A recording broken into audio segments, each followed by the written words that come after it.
தமிழ் பேச்சு எங்கள் மூச்சு. சென்ற வார நிகழ்ச்சியில் புதிதாக ஆரம்பமானது எதுகை மோனை சுற்று. வணக்கம் நேயர்களே, இது ஆட்சி தமிழ் பேச்சு எங்கள் மூச்சு நிகழ்ச்சிக்கு உங்கள் அனைவரும் வருக வருக என வரவேற்கிறோம். இந்த சுற்று எதுகை மோனை சுற்று.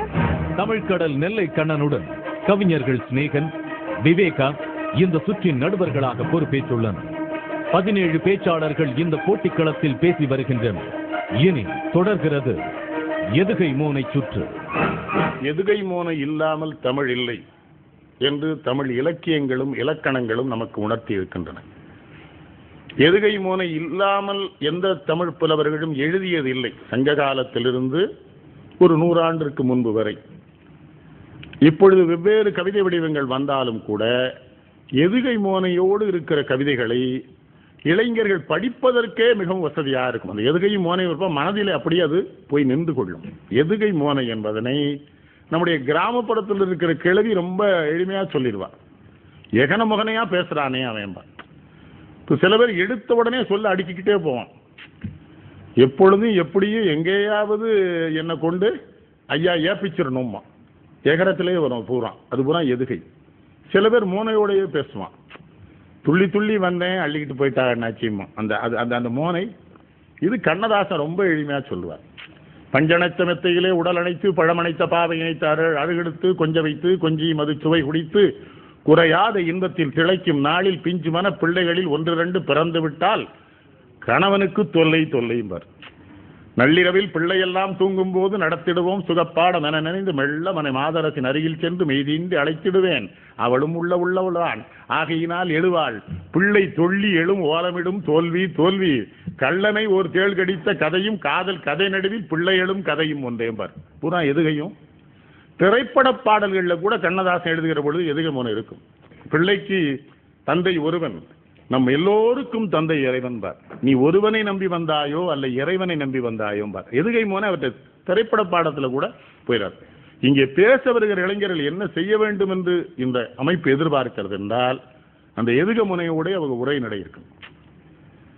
சொல்ல வந்த சொல்லெல்லாம் சொல்ல வேண்டிய நேரத்தில் சொல்லிட்டு சொல்ல வேண்டியதை சொல்லாம விட்டுட்டு போறவன் எப்படி சொன்னான்னு நான் கருதுறதுன்னு வரணும். இதுக்குள்ள செய்தி இருக்கு. இதற்கு அதிகமான தமிழ் பாடம், தமிழ் பயிற்சி இவர்களுக்கு வேணும். கைபேசி என்ற தலைப்பில் பேச வருகிறார் துரை சரவணன். வடக்கே திருச்சி மலைக்கோட்டை, தெற்கே திருமயம் புகழ்கோட்டை, நடுவிலே திகழும் கலைக்கோட்டை, நாடே புகழும் புதுக்கோட்டை என்னுடைய ஊர். என் ஊருக்கு முதல் வணக்கம். என்னை பார்த்து கவிதை எழுத சொன்னார்கள். சரி, கவிதை எனும் பேரரசி வரவுக்காக நான் கையினிலே கோல் பிடித்து காத்திருந்த நேரம் அது. மக்கள் எல்லாம் மாக்களானார். எதனாலே? 2 ஆளே. ஒன்று விலைவாசி, மற்றொன்று கைபேசி. கைபேசி அதற்கு மேதினியில் மேன்மை தரும் சிறப்பு. நான் கை கொள்ளும் மேன்மை தரும் அதுவே என் தலைப்பு. கைபேசி என்னிடம் பேசிய கதை சொல்கிறேன். எல்லா திசைகளும் எனக்குள் அடக்கம், எல்லா திசைகளும் எனக்குள் அடக்கம், எல்லோருக்கும் என் மீதே இன்றைய மயக்கம். வடிவத்தில் சிறியவன் நான், வாமன அவதாரம் நான். அடியெடுத்து நான் அளந்தால் அண்டமெல்லாம் சிறிதாகும். கையளவு இதயத்தின் கடலளவு ஆசைகளை கடல் கடந்திருந்தாலும் கச்சிதமாய் எடுத்துரைப்பேன். மூர்த்தியிலே சிறியவன் நான், மும்மடங்கு பொழிகின்ற கீர்த்தியிலே உயர்ந்தவன் நான், கேள்வி ஞானம் உடையவன் நான்.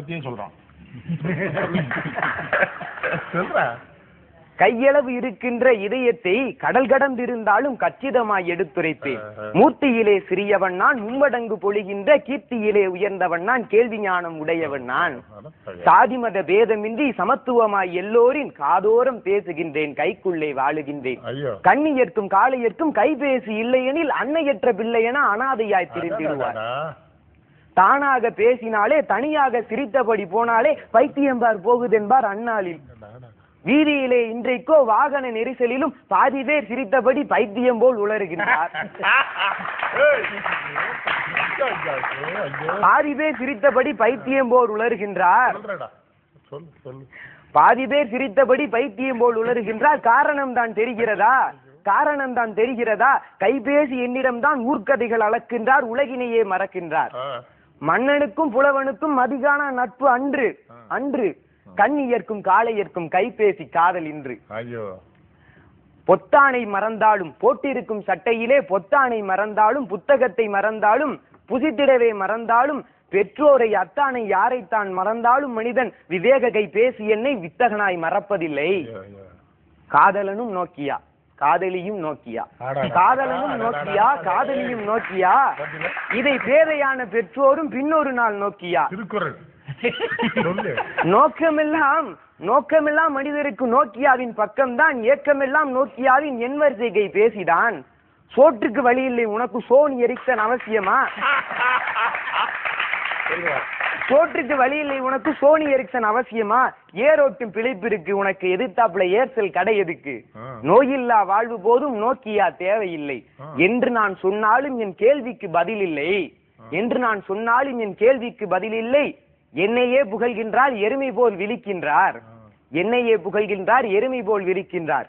என் காதலியே, உன் காதல் வார்த்தை பட்டால் கள்ளும் இனிதாகும். உன் காதல் வார்த்தை பட்டால் கள்ளும் இனிதாகும் கனியாகும். உன் காதல் வார்த்தை வாங்கி தரும் என் கைபேசி இனிதாகும் என்று சொல்வோன் சிலன். பலருக்கோ நிமிஷமும் இனிக்கும் பிழைப்பில்லை, எனக்கோ என் காதலியிடமிருந்து கைபேசியிலே அழைப்பில்லை என்று என்னால் ஏங்குவோர் சிலருண்டு. என்றாலும் தினம் காலை நான் எழுப்புவோர் பலருண்டு. தலையான கை பேசி என்னை தவம் இருந்து கண்டெடுத்தார். கொலைகாரன் கையில் நான் குத்துயிராய் கிடைக்கின்றேன். கைபேசி திரையினிலே காந்தி படம் இருப்பதில்லை. கைபேசி திரையினிலே காந்தி படம் இருப்பதில்லை. மைபூசும் நடிகையரின் மார்பழகு படம் இருப்பது.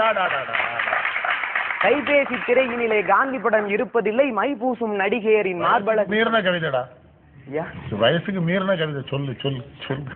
இருக்குமிடம் தெரியாமல் பித்தளை போல் பிதற்றுவோனுக்கு கைபேசி நஞ்சாகும் கல்லறைக்கு வழியாகும்.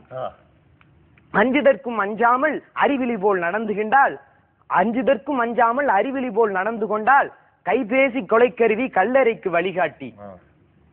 கணத்தினிலே கைபேசி காதலினால் சாலையிலே பிணமானோர் எண்ணிக்கை நான் பேசத்தான் அடங்கிடுமா? கைபேசி காத்திருக்க கவனம் எல்லாம் அதில் இருக்க மெய்பேசி சென்றவன் மேல் மோதியதே பேருந்து. இருசக்கர வாகனத்தில் விரைவாக செல்கையிலும் பெருமை பல பேசுகின்றார், பெரும் விபத்தில் சாகின்றார்.